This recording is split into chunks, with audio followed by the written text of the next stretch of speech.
മറ്റൊരു വിഷയം സാന്ദർഭികമായി സൂചിപ്പിക്കാനുള്ളത്, പരിശുദ്ധമായ റജബ് മാസത്തിലേക്ക് നമ്മൾ പ്രവേശിച്ചു.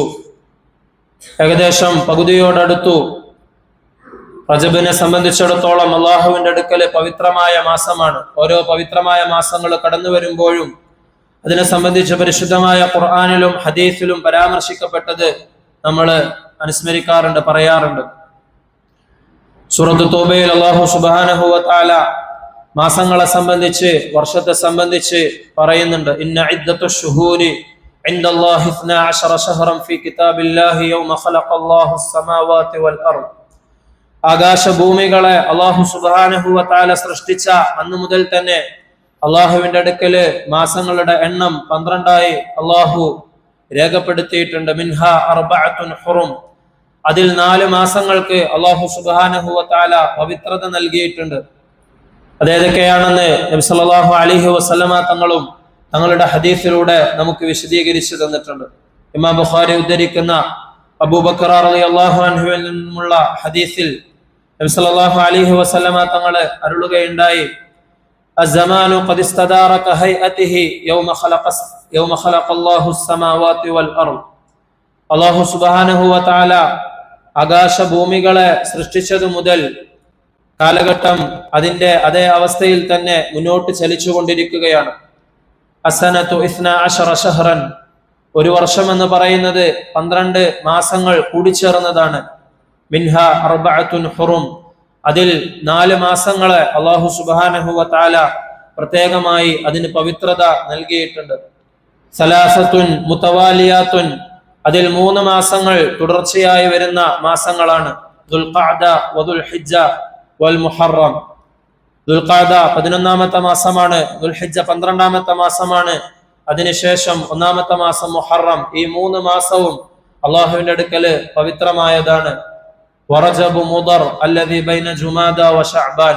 ശഅബാനിനും ജമാദുസ്സാനിക്കും ഇടയിലുള്ള റജബ്, മുളറിന്റെ റജബ്, അതും അള്ളാഹുവിന്റെ അടുക്കല് പവിത്രമായതാണ്.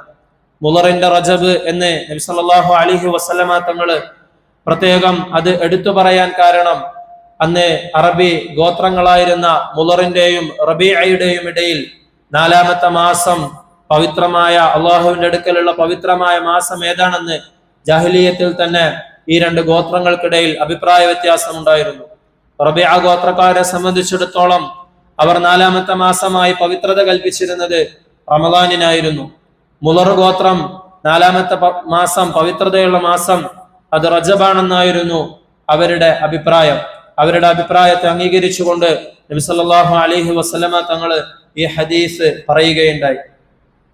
അള്ളാഹുവിന്റെ അടുക്കൽ പവിത്രമായ മാസം എന്ന് പറയുമ്പോൾ പ്രധാനമായും അതിന്റെ പവിത്രത, അതിന് കൈവരുന്നത്, അത് അല്ലാഹു സുബ്ഹാനഹു വ തആല അതിൽ യുദ്ധം ചെയ്യുന്നത് അത് ഹറാമാക്കി എന്നുള്ളതാണ് അതിന്റെ പവിത്രതയ്ക്ക് ഏറ്റവും വലിയ അടിസ്ഥാനം, കാരണം എന്ന് പറയുന്നത്. ആ മാസങ്ങളിൽ, ഈ 4 മാസങ്ങളിലും യുദ്ധം ചെയ്യുന്നത് മുസ്ലിമീങ്ങളെ സംബന്ധിച്ചിടത്തോളം നിഷിദ്ധമാണ്. പവിത്രമായ മാസങ്ങൾ നമ്മിലേക്ക് കടന്നു വരുമ്പോൾ, പ്രത്യേകിച്ച് റജബ് നമ്മിലേക്ക് കടന്നു വരുമ്പോൾ, റജബിനെ സംബന്ധിച്ച് പണ്ഡിതന്മാർ നമുക്ക് പരിചയപ്പെടുത്തി തരുന്നത് അത് റമദാനിന് വേണ്ടിയുള്ള ഒരുങ്ങാനുള്ള മാസമെന്നാണ്. റജബ് അത് വിത്ത് വിതക്കേണ്ട മാസമാണ്. അതിനുശേഷമുള്ള ശഅബാൻ അതിന് വെള്ളവും വളവും നൽകി നമ്മൾ പ്രകാരം ഒരു ചെടിയെ, ഒരു സസ്യത്തെ വളർത്തിയെടുക്കുന്നുവോ അതുപോലെ നമ്മിലുള്ള നന്മകളെ വളർത്തിയെടുക്കേണ്ട മാസമാണ്. അങ്ങനെ റമദാനിലേക്ക് പ്രവേശിക്കുമ്പോഴേക്കും അത് വിതച്ചത് കൊയ്തെടുക്കുന്നത് പോലെ, കാരണം റമദാൻ തുടങ്ങി, നമ്മുടെ അമലുകൾ തുടങ്ങി, നമ്മൾ നല്ല രീതിയിൽ ഒരു ഘടന ക്രമീകരിച്ചെടുക്കുമ്പോഴേക്കും റമദാൻ തീർന്നു പോകുന്ന ഒരു അവസ്ഥ ഉണ്ടാകും. അപ്രകാരം റമദാനിലെ ഓരോ സെക്കൻഡുകളും പാഴായി പോകാതെ മുൻകൂട്ടി അതിന് തയ്യാറാകാൻ വേണ്ടി റജബ് മുതലേ മുൻകാല പണ്ഡിതന്മാർ ഒരുങ്ങുമായിരുന്നു എന്ന് ചരിത്രത്തിൽ നമുക്ക് കാണുവാൻ സാധിക്കും. അത്തരത്തിൽ പുണ്യമായ മാസങ്ങൾ നമ്മിലേക്ക് വരുമ്പോൾ അതിൽ നമ്മൾ അല്ലാഹു സുബ്ഹാനഹു വ തആല പവിത്രമാക്കിയ മാസങ്ങൾ, അതിൽ നന്മ ചെയ്യുന്നത് അള്ളാഹുവിന്റെ അടുക്കല് വളരെയധികം അള്ളാഹു പരിഗണിക്കുന്ന കാര്യമാണ്. അതുപോലെ തന്നെ അള്ളാഹു പവിത്രമാക്കിയ മാസങ്ങളിൽ തിന്മ ചെയ്യുന്നതും അള്ളാഹുവിന്റെ അടുക്കല് വളരെയധികം ഗൗരവമുള്ള കാര്യമാണ്. എത്രത്തോളം എന്ന് വെച്ചാൽ മുഹദ്ദിസീങ്ങൾ പറയുന്നുണ്ട്, റമളാന് മുഹറമാക്കപ്പെട്ട മാസങ്ങളിൽ പെട്ടതല്ല. അതുകൊണ്ട് തന്നെ റമദാനിൽ ഒരാൾ തെറ്റ് ചെയ്യുന്നതിനേക്കാളും ഗൗരവം ഈ മുഹറമായ മാസങ്ങളിൽ, ഈ 4 മാസങ്ങളിൽ തെറ്റ് ചെയ്യുന്നതിനുണ്ട് എന്ന് അഭിപ്രായപ്പെട്ട പണ്ഡിതന്മാരെ നമുക്ക് കാണുവാൻ സാധിക്കും. അത്തരത്തിൽ പുണ്യമായ മാസങ്ങൾ നമ്മിലേക്ക് കടന്നു വരുമ്പോൾ, നമ്മൾ നല്ല അമലുകൾ ചെയ്യാൻ വേണ്ടി ഉദ്ദേശിക്കുമ്പോൾ, ആഗ്രഹിക്കുമ്പോൾ അതിനെക്കുറിച്ച് നമ്മൾ നല്ല രീതിയിൽ പഠിക്കേണ്ടതുണ്ട്, മനസ്സിലാക്കേണ്ടതുണ്ട്. ഇമാം ഇബ്നു ഹജർ അൽ അസ്ഖലാനി റഹിമഹുള്ളയെ നമ്മൾ പരിചയപ്പെടുകയുണ്ടായി. അദ്ദേഹത്തെ പോലെ ഒരുപാട് പണ്ഡിതന്മാർ, ഇസ്ലാമിക ലോകത്തിന്റെ പല വ്യത്യസ്ത ശാഖകളിലുള്ള പണ്ഡിതന്മാരും റജബിനെയും അല്ലെങ്കിൽ ഇതുപോലെ പുണ്യമാക്കപ്പെട്ട മാസങ്ങളെ സംബന്ധിച്ചുള്ള തെറ്റിദ്ധാരണകൾ നമുക്ക് പറഞ്ഞു തരാൻ വേണ്ടി ഒരുപാട് ഗ്രന്ഥരചനകൾ നടത്തിയതായി നമുക്ക് കാണുവാൻ സാധിക്കും. ഇമാം ഇബ്നു ഹജർ അൽ അസ്ഖലാനി റഹിമഹുള്ളയുടെ പ്രധാനപ്പെട്ട ഈ വിഷയത്തിലുള്ള ഒരു ഗ്രന്ഥമാണ് തബീനുൽ അജബ് ഫി ഫളി ശഹ്രി റജബ് എന്ന് പറയുന്നത്. ഇതുപോലെ ഒരുപാട് ഗ്രന്ഥങ്ങൾ നമുക്ക് കാണുവാൻ സാധിക്കും. ഇതിലൊക്കെ അവർ നമുക്ക് പരിചയപ്പെടുത്തി തരുന്നത് ഒരുപാട് തെറ്റിദ്ധാരണകൾ, ഇസ്ലാമിക ലോകത്തിലേക്ക് വന്നിട്ടുള്ള അല്ലെങ്കിൽ നമുക്കിടയിൽ നമ്മൾ ശരിയായി വിശ്വസിക്കുകയും ആചരിക്കുകയും ചെയ്യുന്ന ഒരുപാട് തെറ്റിദ്ധാരണകളെ സംബന്ധിച്ച് അവരിതിൽ നമുക്ക് പരിചയപ്പെടുത്തി തരുന്നുണ്ട്. ഇമാം മുസ്ലിം ഉദ്ധരിക്കുന്ന ഹദീസിൽ നബി സല്ലല്ലാഹു അലൈഹി വസല്ലമ തങ്ങൾ അരുളുകയുണ്ടായി, മൻ അമില അമലൻ ലൈസ അലൈഹി അംറുന ഫഹുവ റദ്ദുൻ.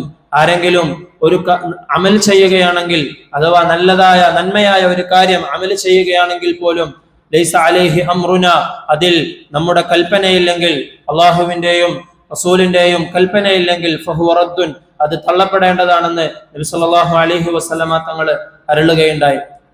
റജമുമായി ബന്ധപ്പെട്ട് ഇമാം ഇബ്നു ഹജർ അൽ അസ്ഖലാനി റഹിമഹുള്ള അദ്ദേഹം സമാഹരിച്ച ഈ ഗ്രന്ഥത്തിൽ അദ്ദേഹം ഒരുപാട് ഹദീസുകൾ ഉദ്ധരിക്കുന്നുണ്ട്.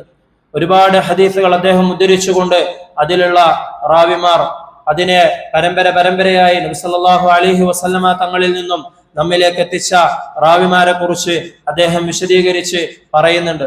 അത്തരത്തിൽ അദ്ദേഹം ആ ഹദീസുകളെ വിശദീകരിച്ചുകൊണ്ട് അതിൽ ദഈഫായ, ദുർബലമായ ഹദീസുകൾ 11 അദ്ദേഹം രേഖപ്പെടുത്തുന്നുണ്ട്. അതുപോലെ തന്നെ മൗദൂആയ അഥവാ കെട്ടിച്ചമക്കപ്പെട്ട ഹദീസുകൾ 21 അദ്ദേഹം രേഖപ്പെടുത്തുന്നുണ്ട്. ഇത്തരത്തിൽ ഒരുപാട് തെറ്റിദ്ധാരണകൾ നമ്മിലേക്ക് കടന്നുകൂടാനുകൂടി ഉള്ള സാധ്യതയുണ്ട്. നബി സല്ലല്ലാഹു അലൈഹി വസല്ലമ തങ്ങൾ അരുളുകയുണ്ടായി, ദഅ്മാ യരീബുക ഇലാ മാ ലാ യരീബുക ഫഇന്ന അസ്സദഖ തുമഅനീനത്തുൻ വൽ കദിബരീബത്തുൻ. എന്തെങ്കിലും ഒരു കാര്യത്തിൽ നിങ്ങൾക്ക് ഇസ്ലാമിന്റെ കാര്യത്തിൽ സംശയം വരികയാണെങ്കിൽ, ദഅ്മാ യരീബുക ഇലാ മാ ലാ യരീബുക, നിങ്ങൾക്ക് സംശയമില്ലാത്ത അമലിലേക്ക് അതിനെ നിങ്ങൾ തിരിച്ചുവിടണം.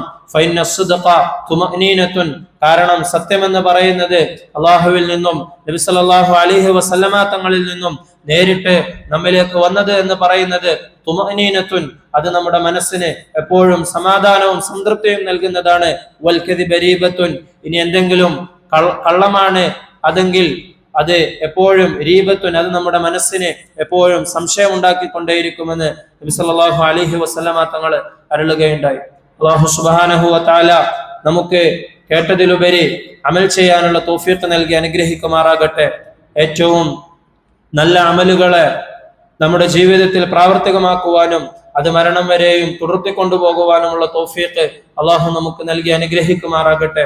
അല്ലാഹു സുബ്ഹാനഹു വ തആല പവിത്രമായി ഖുർആനിലും നബി സല്ലല്ലാഹു അലൈഹി വസല്ലമ തങ്ങളുടെ ഹദീസിലും പരിചയപ്പെടുത്തിയ പരിശുദ്ധമായ ഈ റജബിനെ അതിന്റെ എല്ലാവിധ ബഹുമാനാദരവുകളോടും കൂടി അതിൽ നമുക്ക് നന്മകൾ അനുഷ്ഠിക്കാനും തിന്മകളിൽ നിന്ന് വിട്ടുനിൽക്കുവാനുമുള്ള തൗഫീഖ് നൽകി അല്ലാഹു അനുഗ്രഹിക്കുമാറാകട്ടെ. പരിശുദ്ധമായ റമളാൻ സമാഗതമാകുന്നതിന് മുമ്പ് അതിനുവേണ്ടി എല്ലാ നിലയിലും ഒരുങ്ങാനുള്ള തൗഫീഖ് അല്ലാഹു നമുക്ക് നൽകി അനുഗ്രഹിക്കുമാറാകട്ടെ. വആഖിറു ദഅ്വാനാ അനിൽ ഹംദുലില്ലാഹി റബ്ബിൽ